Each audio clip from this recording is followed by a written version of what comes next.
I found a video of my girlfriend of 8 years getting pounded by another man. Almost 3 weeks ago, a good friend of mine, Alex, and an acquaintance, Mike, got hold of a video of my girlfriend, Jamie, having intimacy with another man. Mike found this browsing through adult sites with niche themes and by chance, recognized Jamie. Got into contact with Alex about it, where both of them told me about the infidelity. When Alex and Mike told me of the infidelity, I went somewhere between shock and numb. I couldn't really say anything until I saw the video, where I proceeded to puke my guts out. I couldn't even sit through a minute of it. The fact that it was edited to go straight into the action with Jamie's face clearly visible didn't help. We drove Mike home, and Alex had good sense to force me to spend the night at his place rather than go home, where I share an apartment with Jamie with no idea how that would end. We shared some beers, mostly in silence. Alex did try to make me open up on what I felt about Jamie's infidelity, but I was just numb. I didn't know what I felt and told him so. I felt like wading through water with no thought in mind other than what was in front of me. Alex didn't force anymore, and I passed out some time later. When I woke up, I recovered enough sense to realize that our relationship was most likely over. I go straight home through public transport, most likely brooding and or looking pissed. I wonder what the other passengers thought when they saw me looking like shit while trying to emulate Batman. I get home and catch her getting ready to go out, asked me where I was and why I didn't contact her. I don't bother answering and just told her we needed to talk. We sit down facing each other on our kitchen table that we built from scratch in my grandfather's farm, and that random thought pretty much broke the dam. A lot of stuff happened, a lot of harsh words was said, accusations, and blame. Too many details to describe, but essentially, I immediately broke down in tears and asked her how the F she could ruin this relationship we worked so hard on. She's confused and wanted an explanation. I drop the bomb and show the video. She cries, begs for forgiveness, but I hear nothing. More crying and cursing until I tell her that we're over. That was it, and she just shuts off. She slumped down and closed her eyes, still crying, but says nothing. This gets me out of anger, and I try to figure out what she's doing. Talking to her, hard and gentle prodding, nothing. Absolutely unresponsive, so I just drag her to our bed and lay her there. I go back to our kitchen and call her parents, Alice and Julio. I simply told them they needed to come and that their daughter is suffering a mental breakdown. I say nothing more than just telling them that they needed to see us and that what was happening needed to be face to face to explain. I shut my phone off, go back to kitchen and think about what the hell just happened. Her parents rushed to our apartment demanding what the F just happened.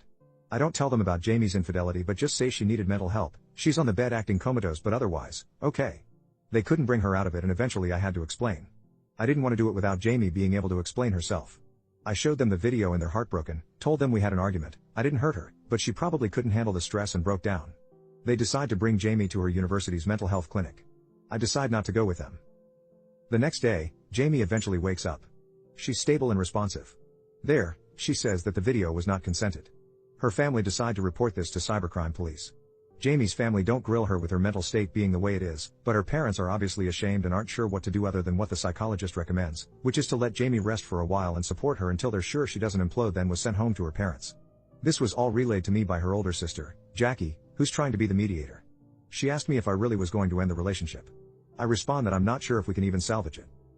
2 days later, Jamie's parents ask me to visit them for a talk. I agree and go the next day. Jamie's parents, and her older sister are present.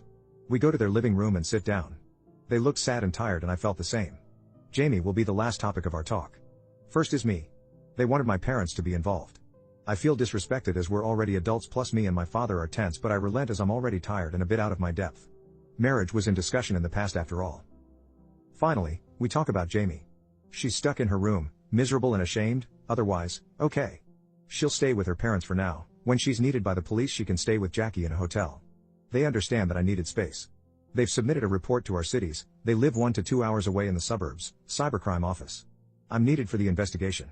I explained that I wasn't the one who found the video, but I'll try to get Mike involved. They apologize for Jamie, but I tell them she's the one who needed to apologize and that they shouldn't baby her. They agree but beg me not to argue right now since Jamie may relapse. They explain her psychologist assessment.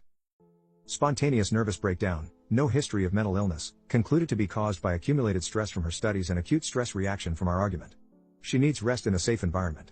Psych almost called the police on me, but they convinced them not to, and with no physical trauma observed, gave up.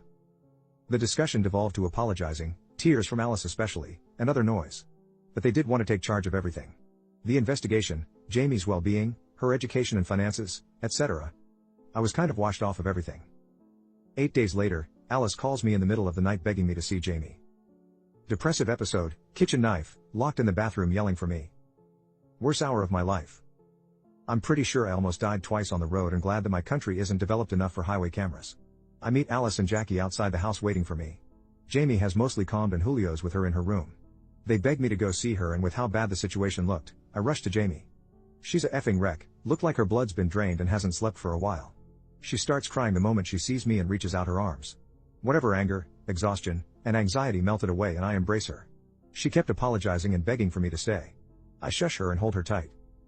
She eventually goes to sleep, and I take a moment to think about what's happening. I genuinely felt heartbroken seeing her like this. This is not how I thought we'll be together in the future, much less this Christmas. I am losing my best friend and would have been partner for life. This was the person who helped me through my depression when even my own family dismissed it. She's even the one who made me make journals to help process what I go through. It's actually ironic how she's the reason how good I can write down details on her affair and how bad it affected me. She's not evil. She's a beautiful, patient, and overall wonderful human being. Thinking of all the stuff we've been through, what we've done for each other, if I were to list all of it would probably reach twice the word count for my post. I love her and was prepared to be with her for life and face everything that comes with it. And she destroyed that. I wake up before her and go to the kitchen for coffee. Jackie is there and explains that she's had episodes twice before and this was the worst yet. All of us except Jamie talk on what to do. Alice is in chemo for breast problems, Julio runs a business 20 minutes away, Jackie's workplace is already hounding her, and Jamie needs help. The situation is effed and everyone is exhausted. Jamie needs therapy. I implied mental institution and that was a bad idea, but no one can look after her 24/7. They asked me to reschedule the inevitable and try to help her. There were definitely some emotional manipulation, but they are desperate. Due to my obvious lingering attachment and my own respect and love for these people, I agree. This is where I effed up.